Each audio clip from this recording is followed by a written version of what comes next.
Hey everyone, this is Will Selber. Some people call me a grumpy combat veteran. Some people call me Colonel Selber. Some people even call me a lot worse. Whatever you call me, I thought I'd just give you a couple of quick thoughts on the latest in Afghanistan, with the news coming out about the possible shuttering of Operation Enduring Welcome, and then just a couple of things on Ukraine. I mean, really, none of this should come as a surprise. I'm not surprised by any of it. I thought this was going to happen the moment that Trump was elected by the will of the American people. So elections have consequences. This is one of the reasons why I voted for Kamala Harris, even though I had many disagreements with her. I know we talked about this on a few of our shows in the past that I thought that the Democrats would at least keep these pathways open, and I wasn't sure that the Republican Party would.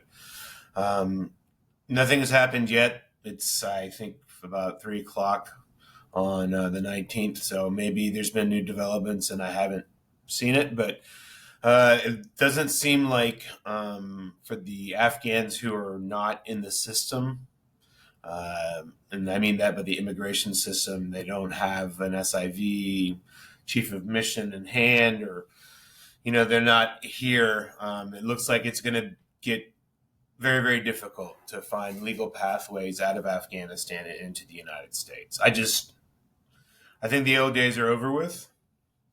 I'm not surprised by it. I don't like it. I'm not angry as other people are, and that's fine. People can be as angry as they want to. I just knew this was going to happen. I resigned myself to it a long time ago. We're here for multiple different reasons. The Trump administration with the Doha Agreement was the first really fatal stab in the back to the Afghan people, my opinion. Uh, Not only did it hurt the Afghan army, it tied their hands, right? It was a stab in the back. And then as we were leaving, we restricted their ability to do offensive operations.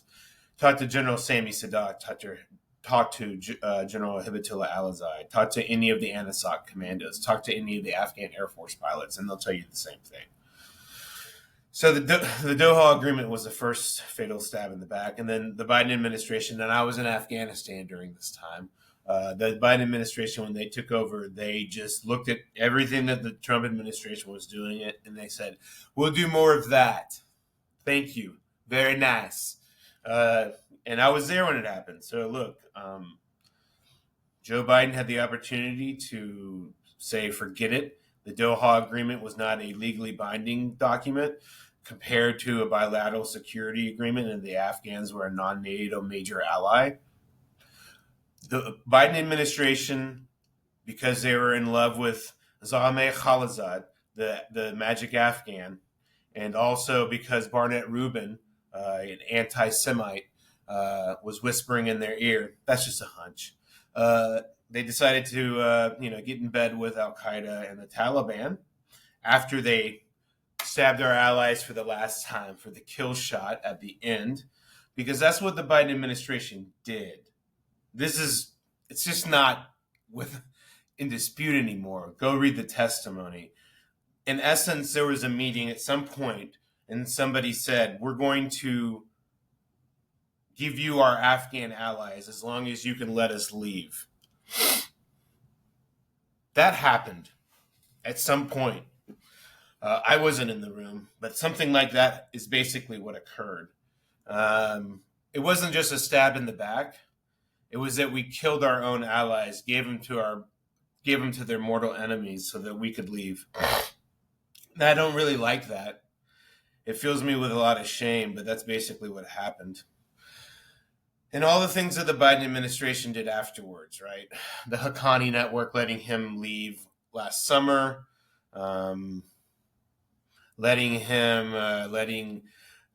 knowing that Al Qaeda was in Afghanistan, knowing that HTS is Al Qaeda, knowing that Jelani is a former Al Qaeda leader.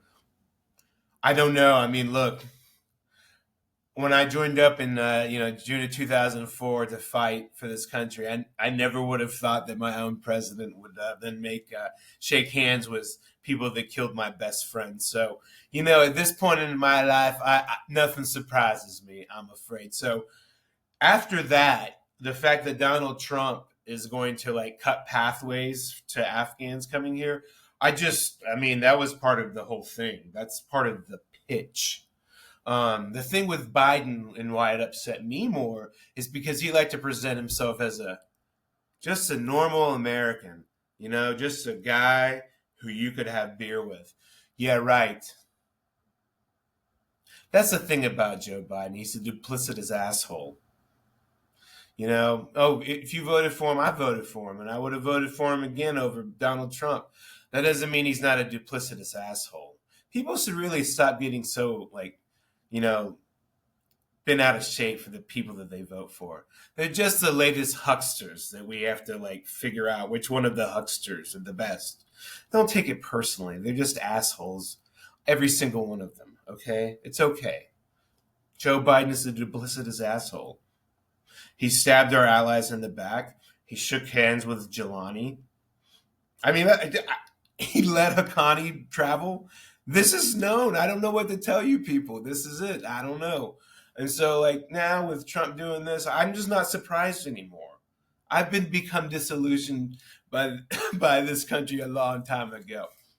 So, I mean, this is just in stride for me. I don't know. And on Ukraine, I'm not that mad. Why? I knew this was going to happen. Come on. I was in an intelligence agency when Russia invaded. And I was like, whoa, holy shit, I couldn't believe it was happening for sure. And then all the rhetoric came because the Ukrainians stood ground. And I was like, look at that, man. They got some heart. That's some heart right there, man. That's inspiring stuff, And then the United States under President Biden rallied the world. I want to take that apart a little bit. And God bless him. He did some really important stuff in the early rounds. But if the president of the United States who supports NATO can't rally NATO when Russia invades Ukraine, then I just go that's the easiest play in the world. Hey, look, the Russians are coming. They literally invaded. Anybody want to join NATO now? Well, good for him. I mean, that's an accomplishment, I suppose. Good for him. He expanded NATO after Russia invaded. Very good job, President Biden. And then what he did was his rhetoric didn't meet reality. And what I mean by that is he kept going on and on about freedom. And I was like, democracy, defending tyranny, beautiful rhetoric, pumped up Zelensky. But what he didn't do is meet it with reality, which means giving them the weapons they needed immediately. If you were going to go for the kill shot, or if you were going to go for defeating the Russians, and that's what your rhetoric was, then it needs to meet reality, which is a commitment of weapons and offensive strategy, or don't have that type of rhetoric. That's what the problem was with Biden. And it's just not his problem. It's many problems. They talk in this flowery language of freedom. And then when it's time to meet that, they give you just a little bit of weapons. That's why I'm not surprised by any of this. And so when the failed counteroffensive, and it was a failed one, happened, what did the Biden administration do? They blamed the Ukrainians. It's okay. It happened. Go read the Washington Post articles about it. It sounds familiar. So this is what I think is going to happen in Ukraine. We're going to serve them up. We're going to kill them. We're going to give them to the Russians, and we're going to let the Russians have them, so that we can have a little bit of stability. And then I don't know what else is going to happen, but I hate to say this, but that's my prediction. Ukraine will probably cease to exist within my lifetime. It won't happen probably in the next 4 years. There'll be some type of, who knows, fake peace. I tell every American ally, and I've been telling them this since we left Afghanistan, don't listen to us anymore. Go ask the South Vietnamese what they think about us as allies. Go talk to some Kurds behind closed doors what they think about us as allies. Go ask any of the Iraqis, especially those who are Sons of Iraq members, what they think about us as allies. Go talk to multiple Pashtun tribal elders throughout the Southwest, Southeast, and Afghanistan, what they think about us as allies. Go talk to some Israelis, what they think about us as allies. This has been going on for a long time, people. I'm sorry. I don't make the rules. I'm a double hater. I hate both sides. I hate all of them. They're all sons of bitches. And so we're not trustworthy anymore. Maybe we never were. Who knows? But definitely not ours. So not now. Like I say to every one of my Afghan friends, if anybody in the American government comes to you telling you that you're the real solution for the Afghanistan, I wouldn't trust a single word they say.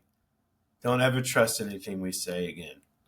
This is GCV6, and for another really uplifting performance, I'll probably pop on here. I'm going to try to start doing this once a day. But on behalf of Grumpy Combat Veteran Media, this is GCV6, and I'm out.